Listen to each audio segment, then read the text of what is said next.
sounds from your target language, they might sound similar to sounds from your native language, and it might be hard to distinguish them even though they are different. So when you don't have enough input, you can end up approximating sounds that sound right to you, but they're actually a bit off from what the real sounds are from your target language.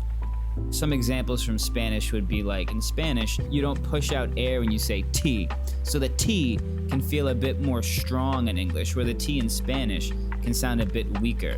So, for instance, like if I said to do in Spanish, in English, and if I say todo in Spanish, you hear the difference, to do, todo. I'm not expulsing air, and that might be really hard for you to pick up on if you're just getting into learning Spanish.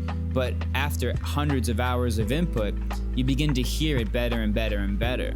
But what can block your progress is if you early on start trying to say the word, because then you start mixing up the actual sound of the word with your own approximation.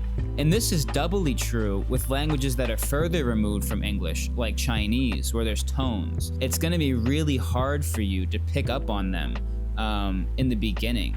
So it doesn't make sense to try to imitate them early on, because again, you might be approximating and you might not even know you're doing it, because our ears are so trained to our native language that when we hear foreign sounds, they almost don't register with us until we've heard them enough times.